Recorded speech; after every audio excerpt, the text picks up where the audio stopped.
Hey guys, today we're going to replace a piston on this Kia Hyundai 1.6 liter GDI engine. If this video is helpful, can you smash that thumbs up button and leave a comment down below for the YouTube algorithm? Really helps out a lot. First thing we're going to do is drain all the oil out of it. So right here's the drain plug, 17 millimeter. Now we're going to remove the crankshaft bolt right here so we can take off the pulley. So what I'm doing is sticking a bolt through here to keep the crank from turning, and then we should be able to break that bolt loose. That crank bolt is a 22 millimeter. Crank pulley pulls off pretty easy.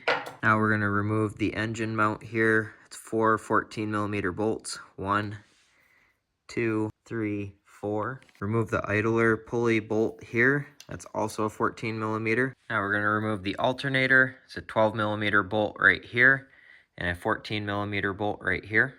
Now we're going to remove the water pump pulley right here. Those are 10 millimeter bolts. There's 4 of them. 1, 2, 3, 4. Easiest way is to get an impact and hit these.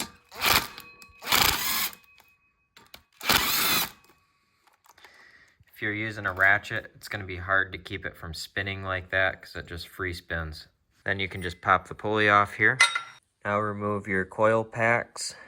There's 4 10 millimeter bolts. 1, 2, 3, 4. When those bolts are out, you can pull your coil pack right up and out. Unattach this hose right here, pinch this clamp, pull it back, twist the hose, pull it off. Now a 19 millimeter wrench will loosen this nut right here on the high pressure oil pump. Unscrew that. Now we're going to remove the valve cover here. So it's a bunch of 10 millimeter bolts. 1, 2, 3, 4, 5, 6, 7, 8, 9, 10, 11, 12, 13, 14, 15, 16, 17, 18, 19. Take a screwdriver or pry tool of some kind and just get in here and start prying loose the valve cover. Just work your way around the valve cover and try to work it loose. Once you've got that pried up and loose, remove this 10 millimeter bolt here and pull this sensor out. Make sure you keep this clean, so wrap it up in a clean cloth or paper towel or something. Now you can lift the valve cover up and off. Just be careful. You don't want to drop a bunch of dirt or anything inside the engine here. Now we need to remove these 5 10 millimeter bolts from the water pump. 1, 2, 3, 4, and 5. To get this broke loose, you can stick a screwdriver in here and just pry right there. You're gonna lose some coolant. Then you can pull your water pump right out. If these hoses are still attached on your engine, you should take these hoses off. Pinch the clamp right here, slide it back. Take your pliers, twist the hose, and then you can pull it off. Same with the lower hose here. Now we are going to remove the timing cover. So we have some 12 millimeter bolts here, here, here, here, here, and here. The rest are 10 millimeter bolts here, here, here, here, here, here, here, here, here, here, here, here, and here. Then we should be able to pry the timing cover off and pop it off. For the 10 millimeter bolts here, these short ones were all from the outside edge. These 2 medium ones were from the center here. And then this really long one was from this top here between the cams. For the 12 millimeter bolts here, this short one is from right here. I actually don't think you actually need to remove this one. These 3 were from here, here, and over here. And the 2 here that are different sizes came from the short one right here and the longer one right here. There's a couple of nice spots to start prying this off. The first one is right here, and then the second one is right down here. It's a good spot. So you just pop this loose, and then you can pull the cover right off. Okay, there are 3 pins here. 1, 2, and 3. These pins are fastened into the timing cover and stick into the block. They do make it a little difficult to pry this off. I've just been using the screwdriver as kind of a wedge. I pried up from this corner and then used my other screwdriver, pounded it in there, and then just kind of like wedged it out as I'm working around the cover here to get it worked loose. This seems to be working pretty well. Okay, I just got this to pop loose. It is held on by RTV, so you might have to rip that RTV when you're pulling it off. I tipped the engine on its side like this. Apparently my intake here is filled with oil, so that's just kind of running everywhere, making a mess. We're going to remove these 10mm bolts all the way around the outside of the pan here. Should say the lower pan, I believe it's called. And then we will pry this lower pan off. This is also held on with RTV, so you're just going to have to stick a screwdriver or something in here and pry it apart. Now we're going to remove these 12mm bolts right here, just these two. Now we're going to remove the 12mm bolts on the outside, right here, right here, right here, right here, right here, right here, right here, right there, and right there, and right there, and right there. These 12mm bolts are all from the outside edge here, and then these two down here. These longer ones are from right here and right here, and these really long ones are from right here and right here. Now we have a 10mm bolt right here holding the dipstick tube on that we need to remove. Then you can either take out this 10mm bolt right here and take the bracket and this sensor with the lower pan, or you can take out this 10mm bolt and leave the sensor with the top of the block. Now we need to pry the lower pan away from the block. Again, this is held on with RTV, so you're going to have to stick some screwdrivers and stuff in and start pounding and splitting. It's a great spot to start right here. You can just stick a wedge or something in here and start pounding it in, and you can start splitting it right there. Now we need to remove the timing chain. Then we're going to remove this 10mm bolt and pull this guide out. Remove these guides here. These two bolts are 10mm. Now we need to remove the head. So we are going to remove this 10mm bolt and this 10mm bolt, and we can take this piece off. Now we're going to remove this 12mm bolt, this one, and this one, and then remove all the 10mm bolts that hold these caps down on the cams. So there's two for every cap. Now that we have all these broke loose, we are going to pull this chain off from the cams here. I was able to get that chain off, but it's probably better to take the chain off before you loosen all these bolts here, because then the cams slide up. It was pretty tight to get the chain off from the bottom of the crank here. Now we can lift these cams right up and out, and I'm going to set them over there on something clean and dry. Now we are going to remove this 12mm bolt holding this coolant tube onto the head, and we are going to unhook this hose right here, pinch that clamp, move it back, twist the hose off, and remove this 10mm bolt right here holding this clip on. Now we are going to remove the head bolts. You're going to need a 10mm triple square. I'll have some of these linked down in the description below, as well as some other things that you might want for this job. So those stick right in there. Take out the head bolts. There are 10 head bolts. 1, 2, 3, 4, 5, 6, 7, 8, 9, 10. Turn the engine on its side so that I could break those bolts loose a little bit easier. When it's standing straight up, it just twists too much. So setting it on its side like this helps break those head bolts loose a little bit easier. Once you've got them broke loose, you can stand it back up, take them the rest of the way out. When you've got all the head bolts pulled all the way out, just go ahead and pick the whole thing right up here, and I'm going to set it over here. You might need to pull this out away from the head a little bit to get some clearance. Now we can see our fried piston right here. You can see there's parts of it missing here, and when you feel in here, you can feel this is not as smooth as these other cylinders here. So we can roll our block sideways here. And we've got this rod, connecting rod, unbolted here. It's a 10mm triple square. I believe the 10mm 12-point socket works for that just fine. So you can take that cap off. It'd be the same looking like this. Just take those two bolts out. Got the cap and the bearing sitting right there. Now you can just push on the connecting rod and you can push that piston right out the top. All right, you can look up different kind of videos on how to pull the wrist pin out.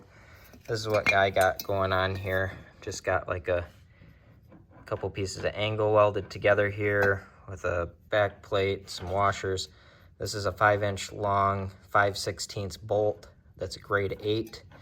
And I did start to bend it a little bit, but what I'm doing is, and I've got lock washers on this side just to space it out. But I tighten that till it gets pretty tight with a 3/8 ratchet. And then once it's really tight, I take it and bang it on the hammer here pretty hard. You can see I'm starting to crush the end of that bolt, and then that actually moves the pin through the wrist here a little bit, and it becomes a lot easier to tighten this up. So then I tighten it up more, bang it, tighten it up, bang it, and you can see I'm working the pin out slow but sure. Okay, finally got it out here. At the end, I ran out of lock washers, and I also just started sanding it and kind of stripped out the threads on my bolt a little bit. So I had it a large percentage of the way out. Like I would say it was probably like about like this far out. So I just took it, set it in this 22mm socket, took this 3/8 extension, which fits down in that wrist pretty nice, and just tapped it with the hammer, and it popped out really, really easily. Now I can reuse my connecting rod here for my rebuild. Now you need to get one of these cylinder hones, or a deglazer, some people call it. Most people just call it honing though. So what you'll do is attach this to a drill, and then just take it to the cylinder here, work it up and down.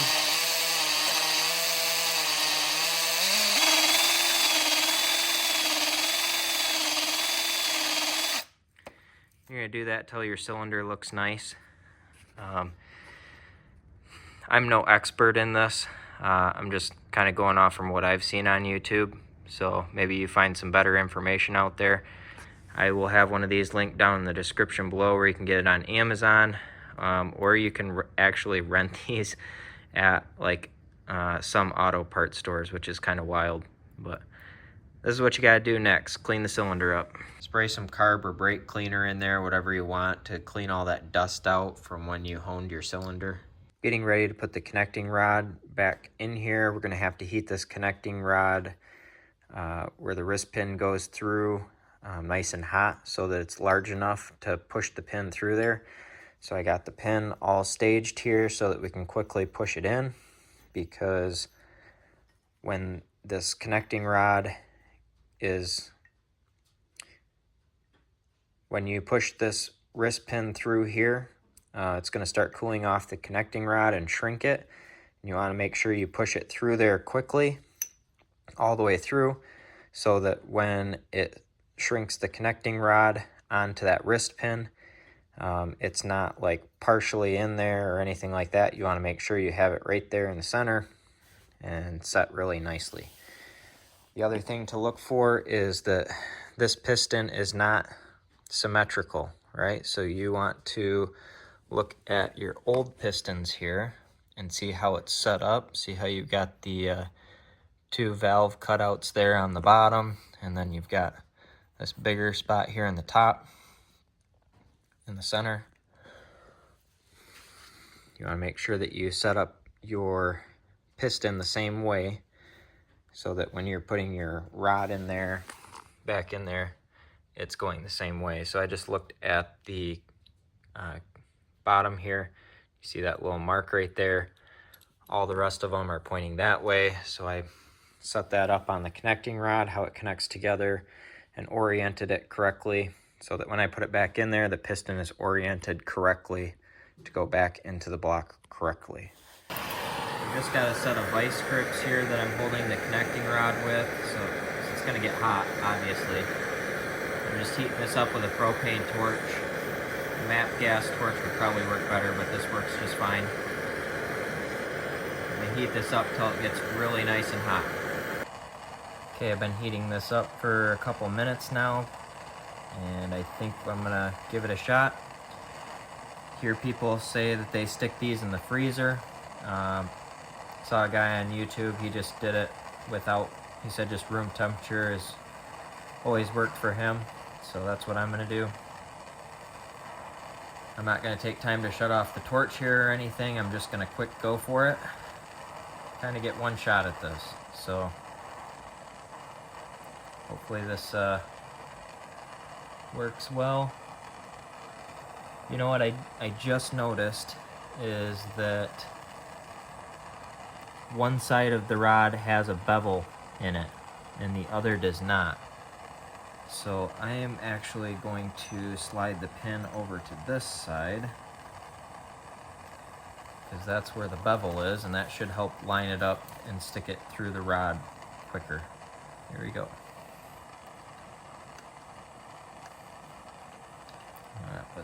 We're gonna try that again. That didn't get lined up right. Sticking it back in the torch. All right, here we go. Just like that. Pretty easy. Just let it sit on there until it cools. It should lock right on there. That slid in there pretty easy. I was pretty happy with how that went. I don't feel like that would be a tough thing to do. This is my first time ever doing this, and that went a lot easier than I expected. I'm just gonna let that cool down. If you're wondering how this goes back together, you know, in the correct way, there's a couple of things here. You can see this nub on the cap here. See this nub on the rod, nub on the side of the piston, and there's a little dot right here.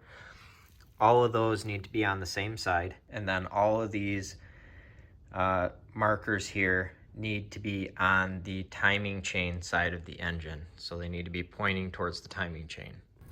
All right, we're putting our rings on our pistons here. So we've got this expander ring right here that goes between the two oil rings here. The oil rings are these thinner ones here. There's should be 8 of them if you buy the whole set that I have linked down there. The next one that will go on is this thicker black one. I want to throw out a disclaimer. I couldn't find which one was number 1 and number 2 of these. Looks like generally the darker black one is the second ring, and the more silvery colored one is the number 1 ring. But I'm just going to throw out the disclaimer here that I couldn't find this for 100%, and I'm just kind of sending this. So you will probably be able to see somewhere, probably not on video, I don't know if you can see it or not, but right there in my nail, there's a little mark that goes up. So just going to very carefully, because these are kind of delicate, work this on there. Work that down. Being careful we don't mark up our piston. There we go. Got it on there. And then our second ring, or our first ring here. Start it in there. Work it around. There we go. So there's better videos than I'll be able to explain on how to clock your piston rings when you're pushing this in, but essentially you are going to want to offset each of these gaps by basically a corner. So you're gonna have the gap right here I've got set down here, and then I've got the other gap over here. So we've got here, here. I'll move the other one over here and then the top one over here as I put them back in. All right, so I've got my dot right here towards the timing chain side, and I'm just going to slowly work this in and then pinch these as I go to make sure that I have the gaps in different spots here so that we don't have a gap on top of a gap or even a gap close to a gap. So I'm going to need 2 hands to do this.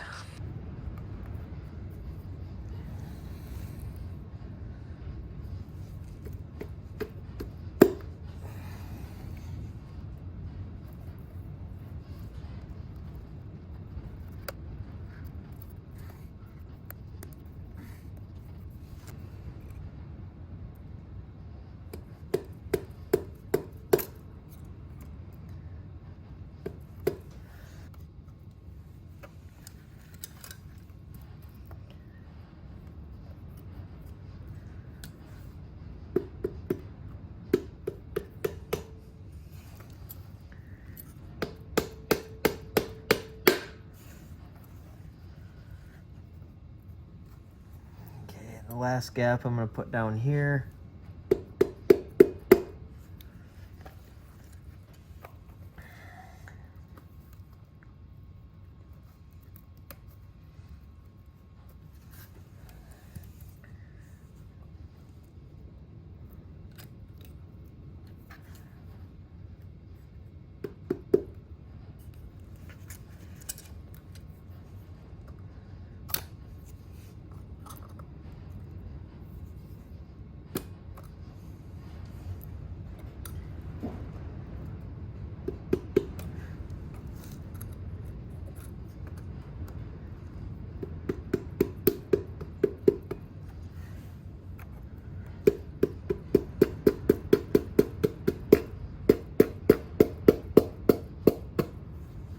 I will have some of this linked down in the description below. This is nice for when you're putting like the cams and your rod bearing back in. Put some of this on the crank right here, some of it around the bearings area here like this. This helps keep from having engine damage before you build up oil pressure when you first start your engine. Torque specs on these are torque to 15 feet-pounds and then another 90-degree turn. There's a high likelihood that you have debris sitting in your lower pan and your upper pan, so spray those all out, get them all cleaned up. All right, now I'm just gonna take a flat blade razor and just scrape all the old seal off from the lower pan, the upper pan, and the block. Just clean everything up. We need to pull these O-rings out. I already pulled this one out. The kit that I got on Amazon, I will have linked down in the description below, has a couple of new O-rings that go in right here. I've got some of this ultra black RTV gasket maker.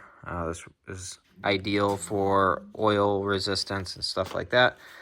I'll have this linked down in the description below. Also, we are going to put a thin layer all around right here and right here on this side, all over here, all the way back to here. Once you've got these RTV on here, spread all over here, you're going to put it back on here and tighten it by hand until you start to see the RTV squirt out around, and then you let it cure for one 24-hour period, and then you can torque down those bolts. Okay, there we go. I just took my finger, smeared it all around so it's touching all the flat surfaces. I also put a thin layer right here because I didn't replace my main seal. Maybe I should have, but I didn't. So now we're gonna stick it back together, hand tighten it so that it squeezes out a little bit, and then we will let it dry 24 hours. Now we're gonna do the same thing with our lower pan here. Just put your RTV on here, smear it around with your finger so you have even coverage. Put it on here till it's hand tight and you see the RTV squirting out all around the whole pan. And then we'll come back tomorrow after 24 hours And we'll tighten the lower pan bolts and the upper pan bolts. We'll come back tomorrow after 24 hours. We'll tighten the upper pan bolts and the lower pan bolts. Okay, it's been 24 hours. I'm going to torque all these down. I'm not going to use a torque spec. I'm just going to torque it until I feel that it's fairly tight. You can look up the torque specs if you want. I'm not going to look it up. When I was tightening the lower pan down, I had some spots that squirted out some still wet RTV here, even though it has been 24 hours. I'm not too worried about it because we're still going to put on the outer timing cover here, and I'm not concerned about this stuff that squirted out because it'll still have time to dry. Even if it's on the inside of the pan there, it'll have time to dry because we're going to do the same process here with this timing cover. I'm not going to put this in the car and start it up for at least a few more days, probably 3 or 4, and so this will have plenty of time to dry before then. I just realized I made a critical error here. You can't put this pan on until after you've torqued down this because there's 2 bolts in there. So I'm going to have to take this off, redo it, so I can torque those 2 bolts down. Yeah, use my mistake as a learning thing so you don't have to do that. Now that I've got all the upper pan bolts torqued down, I'm going to reinstall the lower pan here. Now I'm going to clean up the bottom side of the head.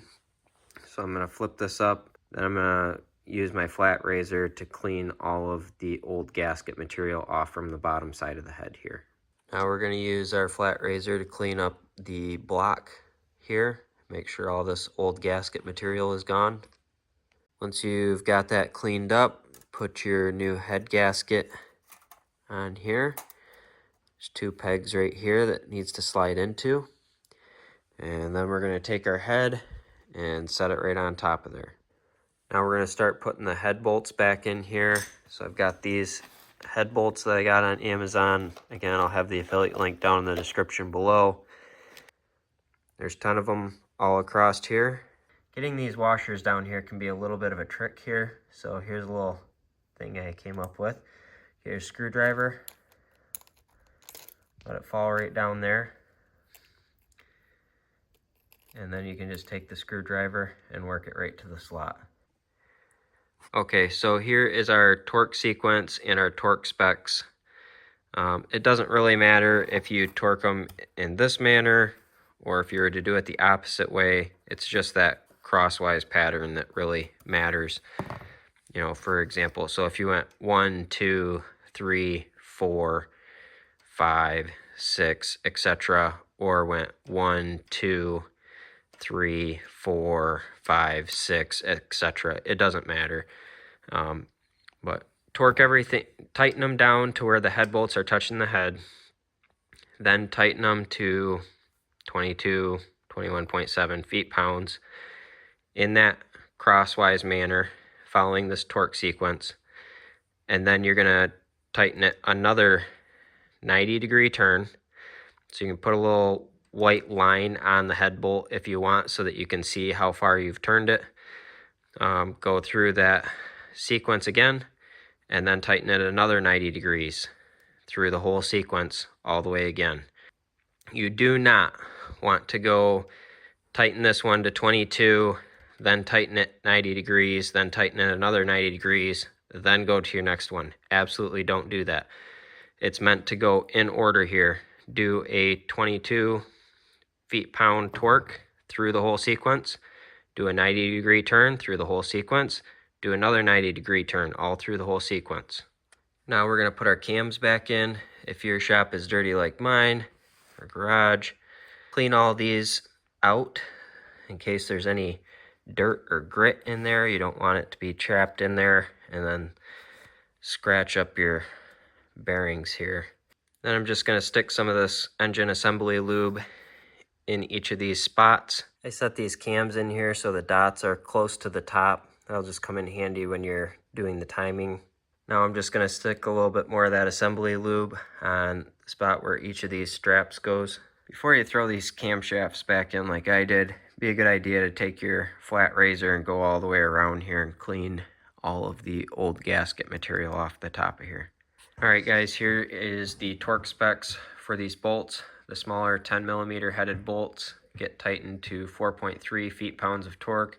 After you tighten them to that 4.3 feet-pounds, then you go back and tighten them up to 8.7 to 10.1 feet-pounds of torque. For the 12mm bolts out here, so these 4 bolts, you're going to tighten those just one time to 13.7 to 16.6 feet-pounds of torque. Now you can put this piece back on. Now we're going to start working on the timing here. So first thing you want to do is take your flat razor, go around here, clean up all of the mating surface here so that it's nice and clean. If your tensioner is still on there, take that off. So I've got a timing kit that I got on Amazon. I'll have that link down in the description below if you want to pick that up. Got 4 main things here that come in the kit that you will need for this. The timing chain. You can see the marks here on the chain. There's 3 of them. And then we've got 2 guide rails or plastic guides. And last, we've got a new tensioner here. So the first thing you want to do is get your chain set up here.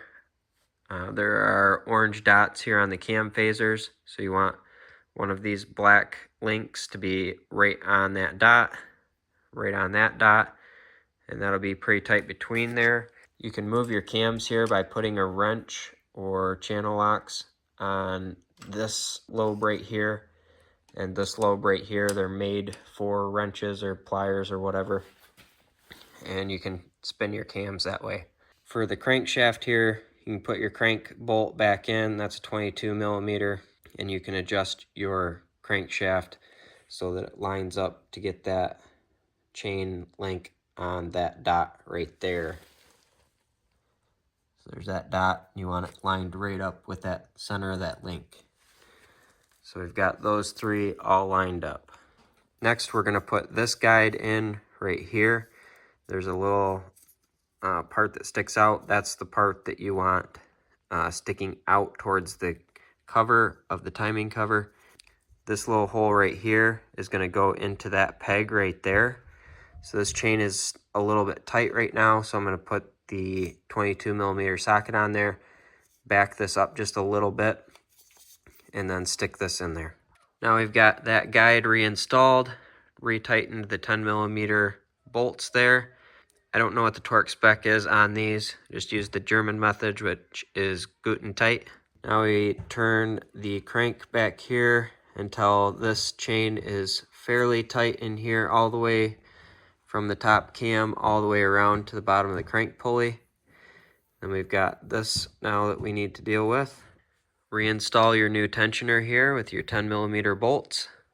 Now we've got our last timing chain guide here that we're going to install. So we're going to push our chain all the way up, slide our guide in there. It bolts into this hole right here. Again, 10mm bolt. Now that we've got that set back up, before we pull our pin here on our tensioner, we're just going to verify that all our timing marks are where they should be, that all of the dots are on the center of the links here. They all look good. Now that we've verified that everything is lined up correctly and that the chain is tight on the gears, it's not sitting up on a tooth or anything like that. Everything's nice and tight. Everything's lined up where it should be. Then we can pull this pin here. There we go. It ratchets out. There's a little ratcheting mechanism in here, and so it'll pop out and it can only go out. You can't get it to go back in. So now the timing is all nice and tight. Now that we've got the engine timed, got the chain on there, we are going to clean up the outside here on the timing cover. There's a couple of seals right here and right here that need to be removed. And we can put our new ones in there. And then also on the back side here, there is a seal right here that seals the crankshaft. We're going to pop this one out and put a new one in there as well.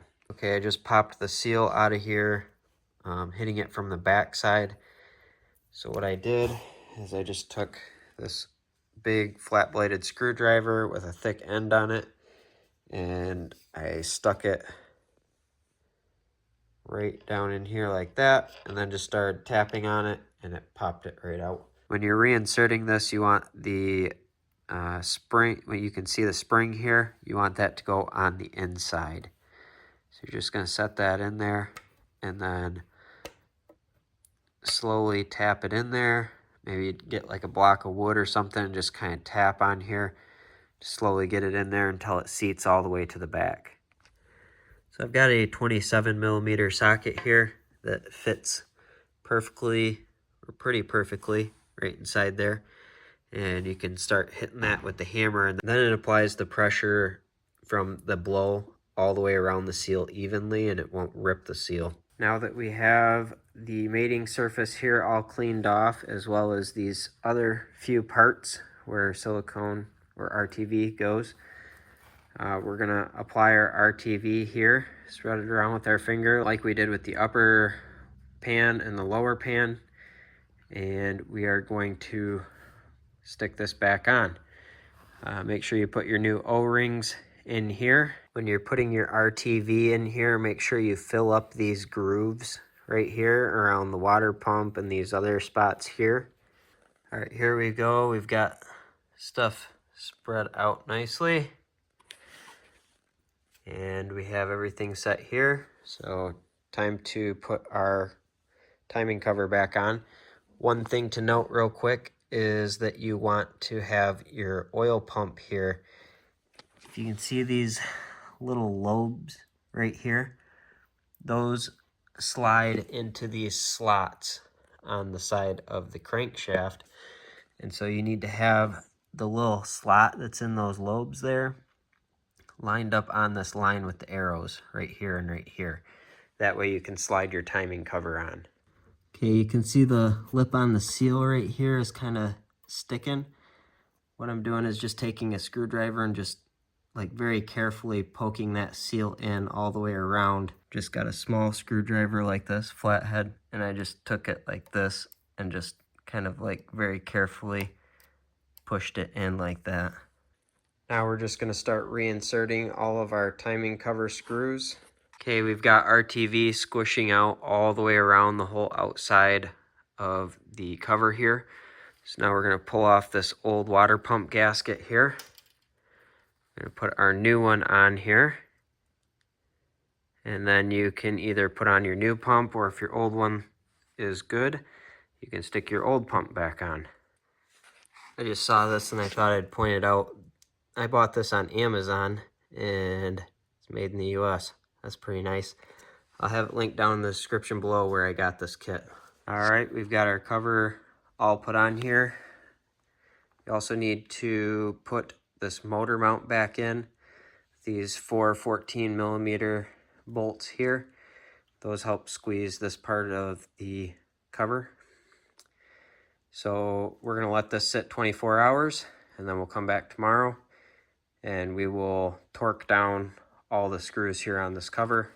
Then we can move on to putting our valve cover back on. Now that we've got our timing cover on here and set for the RTV to dry, we're gonna put our new gasket into our valve cover here and then slide it on here. One thing to note though is that right here for the high pressure oil pump, this roller right here can slide out. So one thing that I did to keep that stuck in there is I took some of the assembly lube here, I popped that out, and then coated the outside with some assembly lube. Grease would work fine too, and just pushed it back in there. And now you can turn this thing right upside down. That thing stays in there like you need it to. All right, the rest of the reassembly here I think is pretty basic after you've torqued the outside of your timing cover here. You've got a few things like putting the alternator back on, putting your accessory belts here back on, your water pump pulley, your ignition coils, your fuel line. But the rest of it I think you can handle. If this was a project that you got into, then at this point I would think that you're probably fine The last thing that you need to do after replacing your piston is drive your vehicle. I know maybe that's counterintuitive. You know, at first I was like, I just need to idle the car a long time, but I did some research. This company that makes piston rings, they said in order for those rings to go out and seat on the cylinder wall and form to that new cylinder that you've just honed, you need the combustion pressure in there to be high enough that you only get that high of a combustion pressure when you're driving your vehicle under load. It's not going to happen when you're idling. The other thing that they said is just use a standard oil. Don't use a full synthetic. You want some amount of wear to be happening in there, because that's what your piston rings are fitting to the new cylinder that you just honed. So regular oil, drive your vehicle, and I noticed a big change because I did a compression test as soon as I got the new piston in there, and I knew it was going to be a little bit low because there was that score in the piston wall. But I only got, I think when I first put it back together, I only got about 30 psi, 40 psi, and I was just really like distraught because I figured I just wasted all my time. I started it up, let it idle for a little bit, and checked it again. It was up to 50. I was like, well, it's making progress. I did some research. Oh, I need to drive it. So then I drove it just like maybe 4 miles under load. I got it up to about 4,000 or 5,000 RPMs multiple times while the engine was warm. So I mean, it's not ruining, like it's not like you just started it up and crank on it, but let it warm up, then go drive it. And right now I'm at about 90 psi, and I've only driven about 5 miles. So it keeps going up as those piston rings wear into the cylinder. So make sure that you drive it once you're done. I hope you found this video helpful. If you did, smash that thumbs up button. Leave a comment down below for the YouTube algorithm. Thank you for watching, and have a good one.